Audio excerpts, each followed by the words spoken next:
Tokyo jamoasi Yaponiyadagi islom markazlarining biri bo'lish sifati bilan emas, balki Uyg'urlarning 20-asrning 30-40 yillardagi chet ellardagi erkinlik kurashlari va davolari bilan ma'lum darajada bog'lanishliigi bo'lgan bir jamoa deyishga bo'ladi. On the day of Eid, hundreds Uyghur people are coming here. Biz onların gıyabi cenaze namazlarını burada kılmaktayız. Çünkü Doğu Türkistan'da akrabaları vefat ettiği zaman burada dini görevlerini yerlerine getirmeleri için camiye gelirler. Yaponiya poytaxti Tokyodagi cho'ng jami bugungi kunda Uyg'urlarni o'z ichiga olgan Yaponiyadagi musulmonlarning eng muhim diniy va ijtimoiy faoliyat markaziga aylangan. 1937 yili Yaponiyadagi Tatar jamoati tarafidan qurilgan Tokyo jamoasi o'z davrida Tatar musofirlarini asos qilgan Yaponiyadagi musulmon jamoatlarining hayotida intayin muhim rol o'ynagan edi. 1939 yili general Mahmud Muiti boshchiligida Yaponiyaga yetib borgan Sharqi Turkiston inqilobchilaridan Muhammad Amin Islomiy 1940 yillarda Tokyo jamoasining imomligini o'z ustiga elib, Yaponiya musulmonlarining hayotida o'chmas izlarni qoldirgan edi. Undaqda Muhammad Amin Islomiy kim? Muhammad Amin Islomiy milodiya 1912 yili Sharqi Turkistonning Yakan shahri Elishqo yezasida tug'ilgan. Boshlang'ich tarbiyasini Yakandagi madrasalarda, o'rta va oliy tahsilini Qashqa xonlik madrasasida tamomlagan. Ondan yurti Yakanga qaytib, Mahmudiya madrasasida mudarris bo'lgan. 1936 yili Yarkan ma'rif idorasining mudiri bo'lgan. 1937 yili 4-oyda general Mahmud Muiti chet elga hijrat qilishga majbur bo'lgandan keyin uning qo'mondonligidagi Uyg'ur askarlar Abduniyaz Kamalning rahbarligida militarist Shingshisayga qarshi jazo yurishiga otlandi. Yosh Muhammad Amin Islomiy Abduniyaz Kamalning safiga qo'shilib, uning maslahatchisi bo'ldi. Bu qatimliq qo'zg'olon Sovet Qizil armiyasining chegaradan o'tib qonliq bostirishi bilan mag'lubiyatga uchraydi. Shuningdan keyin Muhammad Amin Islomiy bir qism mujohid sabdoshlari bilan birlikda Angliya kontrolligidagi Hindistonga hijrat qilib panohlandi.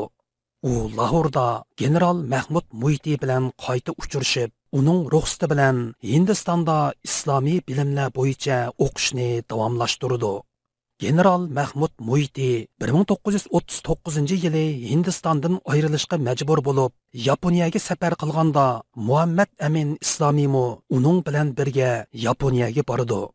General Mahmud Muiti 1939 yili 12 oyning 5-kuni Tokyoda Sharqi Turkiston istiqlol jamiyatini qurganda Muhammad Amin Islomiy mazkur jamiyatning bosh kotiblik vazifasini ustiga oladi. General Mahmud Muiti Yaponiyadan ketgandan keyin Muhammad Amin Islomiy Tokyoda qolib qoldi. U shu yillarda Sovet bolsheviklar hokimiyatidan qochib, Yaponiyada panohlanayotgan Tatar musulmonlar jamoati bilan yaqin munosabat o'rnatdi. Ularning farzandlariga muallimlik qildi. Keyincha Tokyo jamoasining imomlik vazifasini ustiga oldi. Shu mezgillarda Yaponiyada turgan mashhur Tatar ulamolardan Qozi Abdurashid Ibrohim, Musa Jarulla qatorliq kishilar bilan yaqin do'stlik munosabati o'rnatdi. 1950 yili u haj farzini ado qilgandan keyin shu yili 2-oyning 9-kuni Karachi'da ochilgan Dunyo islom qurultiyiga qatnashib, Sharqi Turkiston musulmonlarining Xitoy kommunistlarining qo'lida tatgan zulmlarini anglatdi. U shuningdan keyin Iroq, Suriya, Livan, Turkiya va Iordaniyalarni ziyorat qilib, u yerlarda Sharqi Turkistondagi musulmonlarning kommunist Xitoy hokimiyati tarafidan uchirgan fojialarini tushuntirdi. 1956 yili Misr poytaxti Qohirada turib qoldi. Muhammad Amin Islomiy shuningdan keyingi yillarda Arab dunyosida Sharqi Turkistonning ovozini anglatish yo'lida nurg'un xizmatlarni elib bordi. Diniy, adabiy va tarixiy temalar bo'yicha nurg'unlagan maqola va asarlarni yozib qoldirdi. Sharqiy Turkistonliklar nomidan har qaysi davlatlarda ochilgan dunyo islom qurultoylariga qatnashib, maqola va dokladlarni berdi.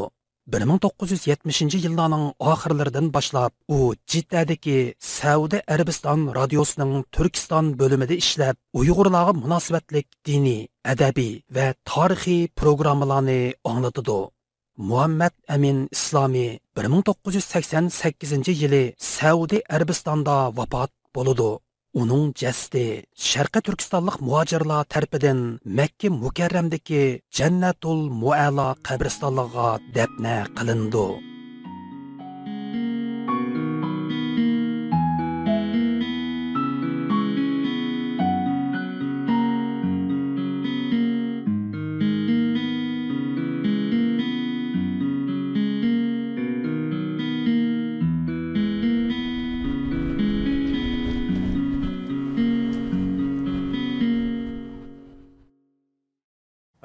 Ondaqda Əsəd əfəndim, yəni sözləb ötsək, bu cami Uyğurlarga həm 20-ci əsrin 20-ci illəri bilən hazırki davrəyə qandaq şəkildə bağlandı? Şunu azraq bir düşündürüb ötən bolsunuz.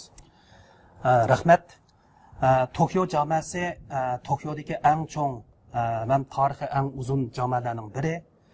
Tokyo camiasi Yaponiyadagi islom markazlarining biri bo'lish sifati bilan emas, balki Uyg'urlarning 20-ci əsrning 30-40 yillardagi chet ellardagi erkinlik kurashlari va da'volari bilan ma'lum darajada bog'lanishligi bo'lgan bir jamia deyishga bo'ladi.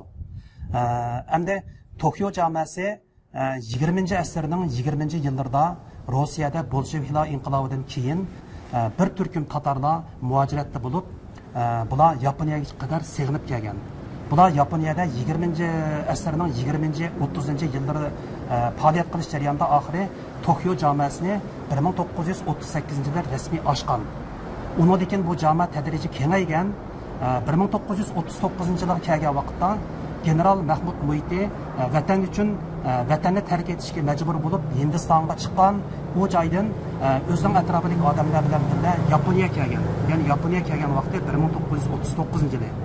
Mahmud Muhiti bilan birga kelgan odamlarning ichida shu vaqtdagi bir yosh diniy jihatda bilim bo'lgan Muhammad Amin Islomiy bu masjidga imomchilik qilgan. 10 yilda imomchilik qilganligini deb o'tdingiz. Endi bu odam haqida sal tafsilroq bir to'xtalgan bo'lsangiz, bu odam zodi kimi qandaq kelgan bir qandaq kelib qolgan azroq tanishtirdingiz. Ham bu odam Yaponiyada qolib qolganmi yoki ketib bo'lakada yashaganmi? Mushaqir azroq bir tushuncha bergan bo'lsangiz. Endi Muhammad Amin Islomiy 20-ci əsrinin başlarında Uyğurlar arasından yetişib çıxan bir dini olimning biri. Bu kishi Sharqiy Turkistonning Yakan diyoridan kichigida diniy madrasada o'qigan, diniy bilim jihatdan nihoyatda yetilgan bir kishiga aylangan. General Mahmud Muhiti 1937-yili chet elga chiqib ketgandan keyin Hindistonda uchrashib, oxiri general Mahmud Muhiti bilan birlikda 1939-yili Yaponiyaga kelgan. Yaponiyaga kelgandan keyin shu vaqtda bu kishining diniy bilimi nihoyat yuqori bo'lganligi uchun 1940-yillardan toki 50-yillarning boshlarigacha Tokyo jamiasida imom bo'lgan. Imom bo'lib, bu yerda 10 yilda xizmat qilgan. Hamda 1950-yillardan keyin bu kishi Yaponiyadan ayrilib, dastlabda Misrning Qoiraga bir mezgil turgan, keyin Saudiya Arabistonning Makka, Madina qatorliq joylarda davomli bu odam shu yerlarda yashagan. Shundaqla muajiratdagi Muhammad Amin Bug'ra va Ayso Yusuf olibtekinlarning muajiratdagi Sharqiy Turkiston davosida aktiv faoliyat ko'rsatuvchilarning birisi bo'lgan. Yana qoldirgan nurg'un diniy jihatdagi asarlari va undan boshqa muajiratdagi turk Uyg'ur adabiyoti deydigan bir adabiy to'plamim bor. Bundaq kitoblarni chiqaraman. Mo'l usulliq bir diniy zotkan. Shundoq. Undaqda Asad afandim. Bu jami haqida qisqacha bir tanishtirish bergan bo'lsangiz, bu jami qandaq jami, nim bo'lib Tokyoga selinib qolgan, qachon selingan? Rahmat. Endi bu Tokyo jamiasi 20-ci əsrning 20-ci yillarda Rus bolsheviklari hokimiyatni qo'lga olgandan keyin Rossiya tavasidan qochib Yaponiyaga sig'ingan Qozon tatarlariniki shu vaqtdagi yig'ilishi, ularning iqtisodiy jihatdagi nurg'un tirishchanlik ko'rsatish orqali shu Tokyoda borliq kelgan bu masjid yoki bu jami rasmiy 1938-yili selinib ochilgan. rasmiy shaklda. Shuningdek bu jamoada Yaponiyadagi musulmonlar o'zining tog'da ibodatlarini olib borgan. 1939 yili Sharqiy Turkistondan general Mahmud Muhiti boshchiligida Hindistonga, ya'ni chet elga hijrat qilgan Uyg'ur muhojirlar Hindiston orqali 39 yili Yaponiyaga kelgan. Yaponiyaga kelgandan keyin Yaponiyadagi tatar qarindoshlar bilan birlashib, o'zlarining bir qism faoliyatlarini mushu Tokio jamoasida olib borgan. Demak, bu jamoa o'tgan asrning 40-50 yillarida Uyg'urlarning kurash, chet eldagi kurash hayoti, muhojirat hayotining bir qismi sifatida bilindi.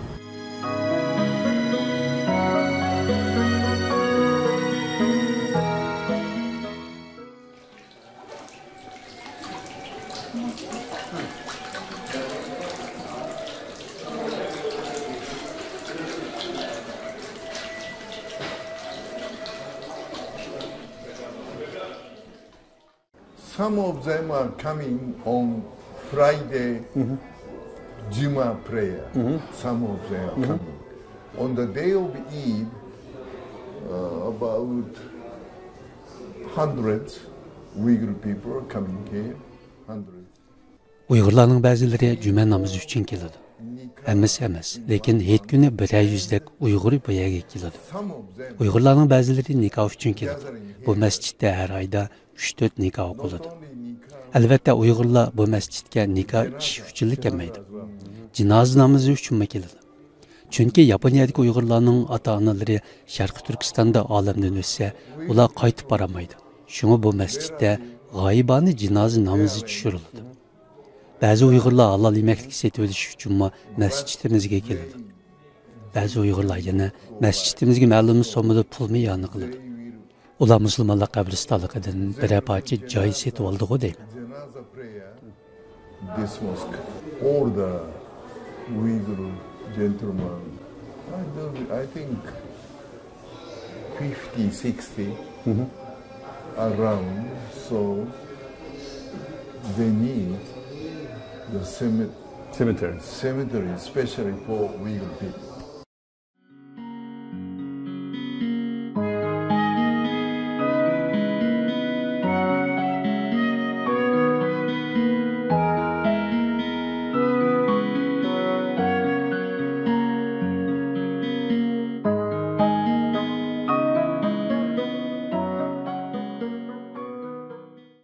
Bir cami, Tatar Türklerinden, Uygur Türklerinden ve farklı milletlerden dönem dönem din görevlileri, imamlar burada görev yaptılar. Siz de biliyorsunuz ki Uygur Türk'ü, Türkistanlı Emin İslami Bey de burada belli bir dönem imamlık yaptı.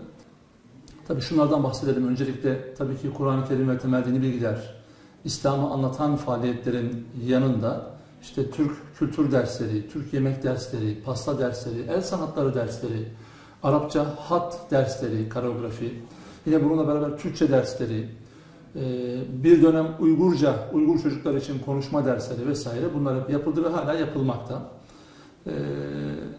Tabii ki burada yaklaşık 2000 civarı Uygur Türk'ü de yaşamakta Japonya genelinde. Bunların bir kısmı da Japonya'nın Tokyo başkentinde hayatlarını sürdürmekte.